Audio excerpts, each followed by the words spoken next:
예, 오늘 국회에서는 국토부와 문체부 장관 후보자 인사청문회가 진행되고 있습니다. 어제 국회 환노위에서는 노란봉투법이 여당 주도로 통과가 됐습니다. 민주당은 법사위를 거쳐서 다음 주 월요일 본회의에서 처리한다는 계획인데 야당은 불법 파업을 제도화하는 법이라며 반대하고 있습니다.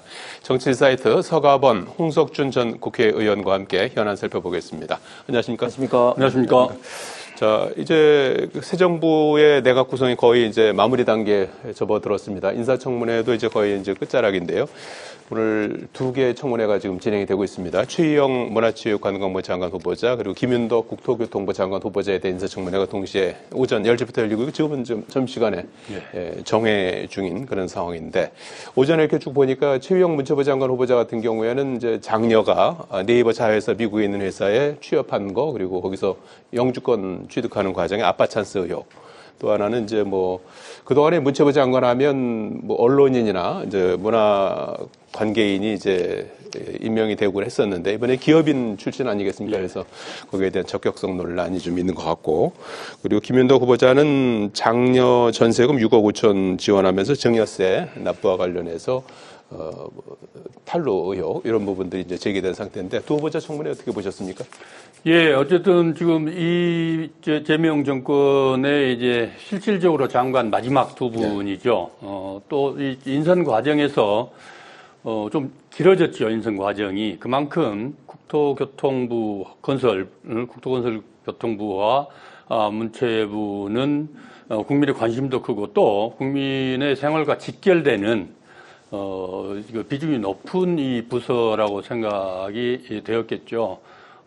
그만큼 인선도 좀 길어졌는데, 김윤덕 장관은 어째서 삼선 의원으로 민주당 이 사무총장까지 했고, 또 전북 도의원에서부터 시작을 했거든요. 예.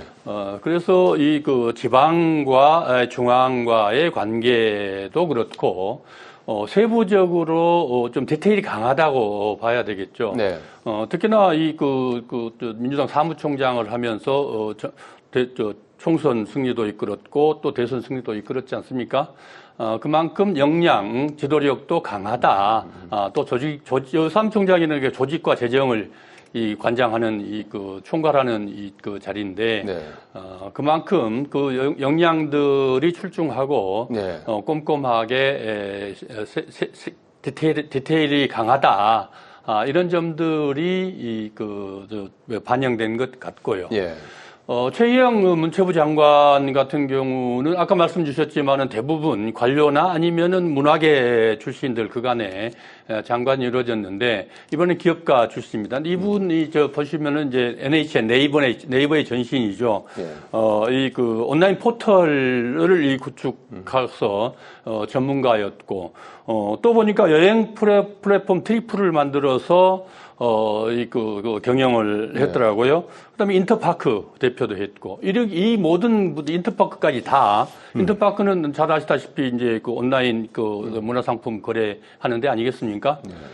다 문화 예술 관광과 관련된 분야에서 창업을 했고 또 CEO로서의 역량을 발휘해서 지금 이른바 K컬처 세계로 이제 음식과 뭐 심지어는 우리의 하나하나의 생활 행태들까지 세계인들의 각광을 받고 있고 주목을 받고 있고 또 그게 어마어마하게 큰 이 산업 분야로 이렇게 성장했는데 네. 이제는 구체적으로 거기에서 그런 플랫폼을 갖고 전문가로서 역량을 발휘하고 기업가로서의 역량을 충분히 발휘했던 이 최 장관 후보자로서는 아주 탁월한 선택이었다. 저는 그렇게 보여지고, 지금 이제 이 K컬처, 이른바 K컬처 세계 확산이 지금 이미 세계 중심에 서 있는데 어떻게 공고히 하고 뒷받침해 줄 것이냐 하는 그런 과제가 남아있지 않겠습니까? 예. 그런 측면에서 보면 시의적절하고 잘된 인선이다 이렇게 보여집니다. 예, 전반적으로 뭐 잘된 인선이다 이렇게 좀 평가를 해주셨습니다. 저는 일단 전문성이 전혀 없는 문제가 있는 인선이라고 봅니다. 왜냐하면 서영님께서는 저를 말씀하셨지만 예를 들면 저도 인터파크를 굉장히 잘하는 사람으로서 인터파크의 사업의 아주 극소수 부분 중에 하나가 문화상품권 판매하는 건데 그것 때문에 뭐 문화를 이해를 한다? 그렇게 해석해서는 저는 안 될 것 같고 최영 후보자가 문화, 예술 그리고 이런 어떤 관광 이런 분야에 저는 전혀 어떤 관계가 없는 것인데 네이버 어떤 출신으로서 특히 지금 네이버 출신으로서 한성숙 중기부 지금 장관이라든지 또 지금 하정우 AI 수석이라든지 AI 지금 수석, 예. 장관급이 지금 3명이나 있지 않습니까? 네. 특정 기업과 너무 좀 유착 관계 심하고 그런 것들이 전부 다 어떻게 보면 이 포탈하고 관계되는 이재명 정권이 포탈하고 관계된 이런 면을 어떻게 보면 좀 장악하기 위해서 영향력을 행사하기 위해서 네이버와 이 특별한 유착 관계를 나타내는 것이 아닌가 참 우려가 됩니다. 그 다음에 김윤덕 후보자 같은 경우도 사실은 이 국토부와 전문성은 거의 없죠. 도시계획이라든지 국토개발이라든지 관련된 그런 전문성이 일단 기본적으로 없다는 점을 먼저 지적을 하고 그 다음에 도덕적인 측면에서는 최영 후보자 같은 경우 가장 크게 문제되는 게 지금 아빠 찬스 문제인 것 같습니다. 장녀가 미국 네이버 법인에 취업을 하고 네. 그리고 영주권 취득을 했는데 이것은 누가 보더라도 아버지가 있는 회사에 취업을 했다. 이것은 누가 보더라도 문제점이 있는 거 아니겠습니까? 유산 사례에 있어서 윤석열 전 대통령 때 복지부 장관 후보자로 임명된 경대병원의 정호영 후보자 같은 경우도 아무런 어떤 그런 관계가 없음에도 불구하고 딸이 거기에 있다는 이유로 낙마한 적도 있습니다. 그렇기 때문에 이거는 누가 보더라도 아빠 찬스에 있던 그런 어떤 비판에서 자유스러울 수가 없고 특히 지금 김윤덕 후보자 같은 경우도 오히려 지금 이제 전북 지역에서 전북 출신임에도 불구하고 김윤덕 후보자가 잼버리 어떤 위원장을 했기 때문에 오히려 잼버리 어떤 실패했던 문제점으로 전북 지역에서 문제점 비판이 나오고 있고 특히 지금 인사 관련된 청문회 관련돼서 지금 자료와 지금 정인이 없이 지금 진행되고 있는데 그 중에서도 어떤 특정 어떤 병원으로부터 뭐 1억을 빌렸는데 이 1억 빌린 것에 대해서 명확한 어떤 지금 소명이 없는 그런 어떤 문제점들이 계속해서 지적이 되고 있습니다. 알겠습니다. 자, 오후에 또 청문회가 계속 이어질 예정이고요. 그리고 오전에 당정이 국회에서 비공개 당정협의회를 열고 2026년도 세제 개편안을 논의했는데 주요 내용을 보면은 법인세를 이제 윤석열 정부 들어서 과거에 이제 24를 25로 이제 올리지 않았습니까? 그래서 민주당에서 그 당시에 이제 부자 감세다 이런 이게 있었는데 25에서 24로 낮췄었는데 다시 이걸 이제 24에서 25로 올리고 또 주식 양도소득세 부과 기준이 되는 대주주 요건을 50억에서 10억 보유로 조정하기로 이제 의견을 모았습니다. 그래서 전체적인 세제 개편안의 뭐 내용이라든지 방향에 대해서 어떻게 평가하십니까? 실제로 세제 개편 보통 이번 이즈음에 세법 개정을 하게 되는데 세제 개편이란 말은 거의 처음 쓰는 거거든요. 세법 개정이라 이렇게 하는데 그만큼 이재명 정권 이재명 대통령 출범하면서 이 기존의 이 세법이 부분적으로 뭐 세법들을 이렇게 조정해서 이렇게 운영하는 게 아니고 이 부분들을 세법과 관련된 세제와 관련된 것들을 좀 획기적으로 개편해 봐야 되겠다. 이런 의지가 반영돼서 그 용어 자체도 세제 개편으로 이렇게 발표한 것 같습니다. 그만큼 경제적으로 여러 가지 어려움이 있고 또 특히나 이제 그 자본시장 이재명 대통령 후보 시절에도 여러 가지 그 공약들을 내 그렇습니다만은 주가 5천 시대 주가 달성을 위해서 여러 가지 금투세 포함해서 여러 가지 그 정책들을 세제들을 좀 개편해서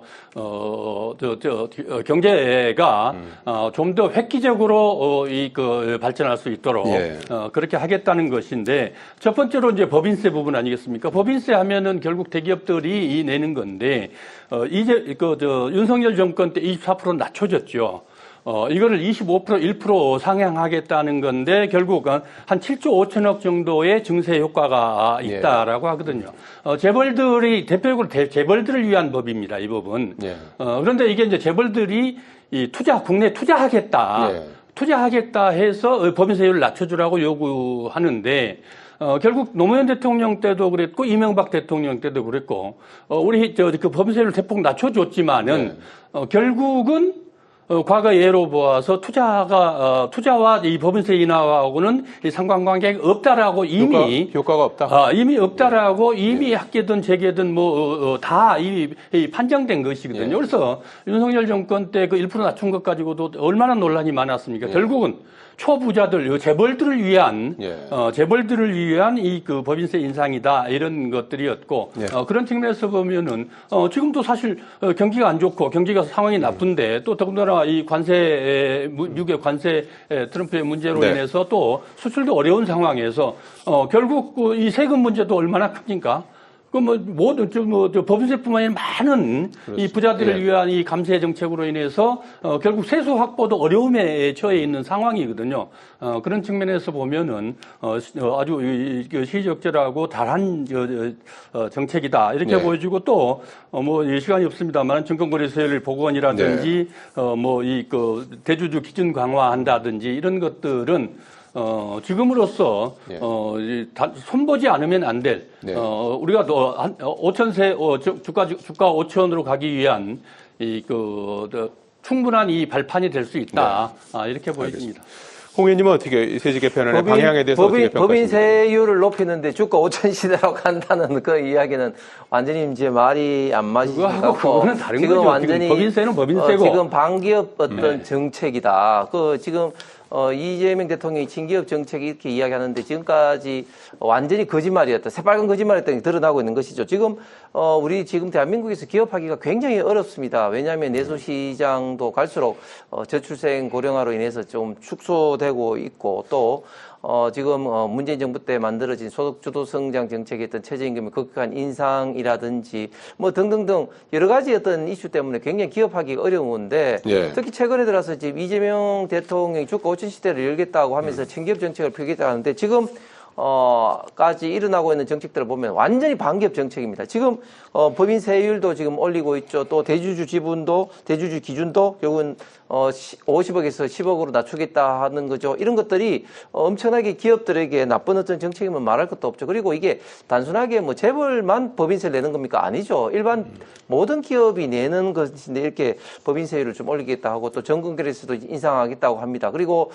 좀 이따 다룰 주제지만 또 노란봉투법이다 이런 식으로 해서 갈수록 기업 경영하기가 어려운 환경으로만 지금 현재 이재명 지금 정부가 지금 몰고 가고 있는데 과연 이런 상황에서 누가 지금 우리 대한민국에 투자할 것인지 그리고 지금 윤석열 정부 때는 대기업들이 그 투자 약속을 굉장히 많이 했죠. SK 하이닉스나 삼성에서 용인을 중심으로 해서 반도체 클러스터를 하겠다고 약속을 했고 또 울산에는 또 현대자동차가 거의 30년 만에 투자를 하겠다고 이렇게 약속을 했습니다. 이제는 정말 우리 대기업이 우리나라에서 투자를 하고 생산 경영을 하기는 갈수록 좀 어려워지는 것 같습니다. 알겠습니다.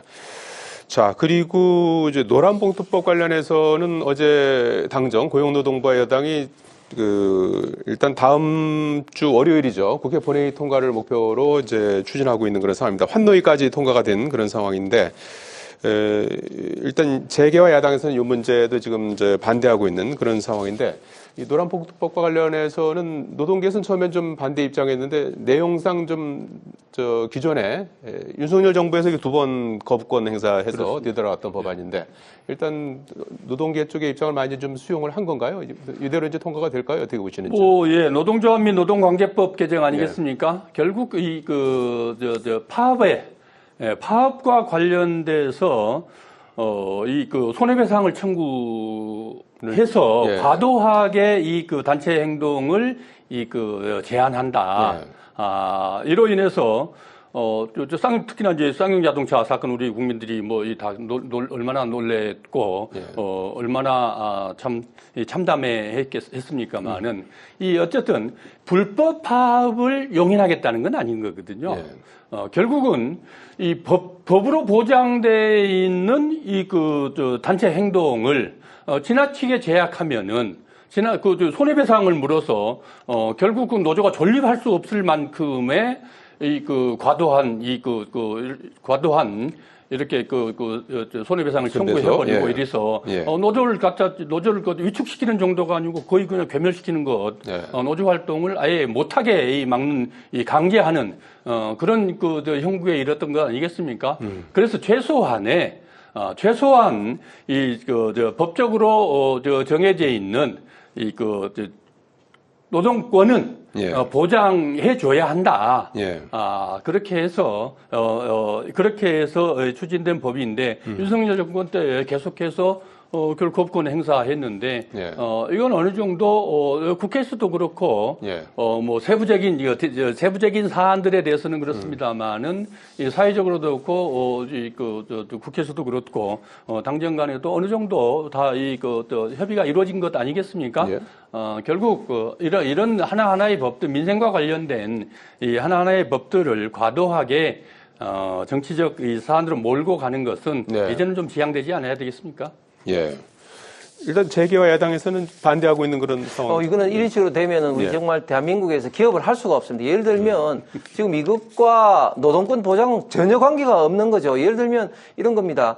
만약에 이제 그 파업으로 인해서 이게 적법 파업이든 불법 파업이든 파업으로 인해서 손실이 발생됩니다. 예를 들어서 뭐 점거를 한다든지 그 생산을 못해서 손실이 발생하게 됐을 때 그러면 이걸 누가 책임을 지는 겁니까? 그러면 아무도 책임을 지지 않게 되면 이 손실에 대한 어떤 기업에 대한 어떤 부담은 누가 그걸 다 책임을 지는 것이죠. 그렇게 되면은 더더욱이나 이제 노조에서 민노총을 중심해서 강성 노조가 불법 파업을 할 가능성이 많기 때문에 저희들은 이것을 노란봉투법에 아니라 불법 파업 조장법이다. 그리고 이제 황건적법이다. 이렇게 지금 부르고 있는데 자, 이 법의 문제점은 그것뿐만 아닙니다. 예. 또 예를 들면 사용자 범위를 이제 확대함으로써 예를 들면 이제 하청 어떤 그 노조에서 어떻게 이제 파업을 또 할 수가 있냐면 예를 들면 원하청과의 관계가 굉장히 예. 복잡한 자동차, 조선, 건설 이런 업종 같은 경우는 알겠습니다. 예를 들면 해외 투자를 함으로써 하청 기업의 어떤 생산 물량이 줄어든다. 예. 이것도 이제는 어떤 파업의 어떤 그 조건이 되는 겁니다. 그렇게 되면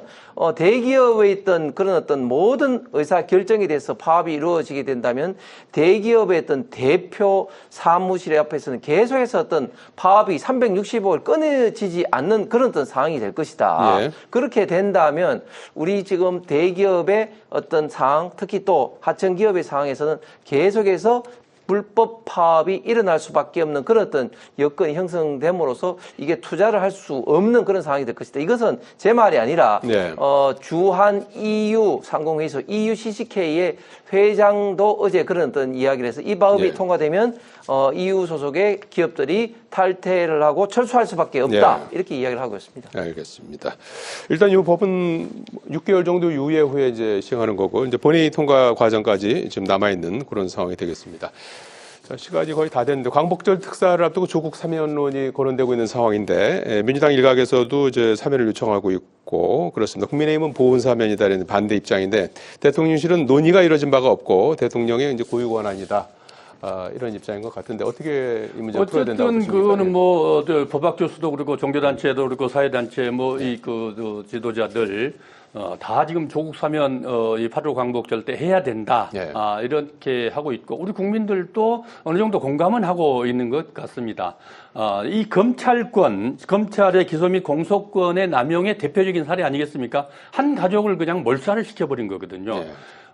이 전혀 다른 건을 수사하다가 결국은 이 자녀 입시 비리 건으로 왔는데 이 자녀 입시 비리로 인해서 결국 조국 아버지인 조국은 징역 2년, 엄마 정경심 씨는 징역 4년. 네. 본인도 뭐 이 벌금을 받았습니다만은 네. 세상에 이 민주주의 국가에서 이렇게까지 형벌권을 이게 남용한 이 검찰의 이 대표적인 이 사례 아니겠습니까? 특수통을 100명, 네. 검찰 및 검사 및 수사관들 100명을 투입해서 자녀 입시 비리를 수사해서 결국 내놓은 건이거든요. 뭐 죄를 그 죄가 잘못됐다가 아니고 너무 과하다는 거죠. 과하다는 이 부분에 대해서는 어쨌든 사면권이라는 건 대통령의 고유 권한이긴 하지만은 이 우리 사회 각계각층에서 이 바라보는 이 시선들이나 이 요구들이 결국은 검찰 개혁과 이 같이 맞닿아 있는 것 아니겠습니까? 그런 측면들이 8.15 사면 때도 충분히 고려될 수밖에 없다. 고려돼야 한다. 이렇게 보여집니다. 광복절 특사로 고려해야 된다 이런 뜻인데. 저는 조국 전 장관의 어떤 문제야말로 어떤 내로남불이라는 말이 만들어질 정도의 어떤 위선과 어떤 비리의 대표적인 어떤 네. 사례라고 대법원에서 확정 판결을 난 것에 대해서 이게 검찰의 어떤 공소권, 기소권 남용이다. 이렇게 이야기를 하는 것은 전혀 앞뒤 말이 맞지 않다. 특히 예. 앞으로 이제 조국 전 장관의 어떤 사면 여부가 논의되면 앞으로 특히 이재명 대통령과 관련된 이화영, 뭐 정진상, 김용, 뭐 이런 사람까지도 이제 앞으로 이제 사면 논의가 있을 가능성이 있을 것 같은데 네. 이런 식으로 되면 아무리 그 사면권이 대통령 고유 권한이라 할지라도 예. 많은 국민들의 비판이 있을 수밖에 없을 것 같습니다. 예, 알겠습니다. 좀 신중해야 된다 이런 또 지적이신 것 같고요. 자, 여기까지 듣겠습니다. 고맙습니다. 감사합니다. 정치인 사이트 서가번 홍석준 전 국회의원과 함께했습니다. 시청자 여러분 고맙습니다.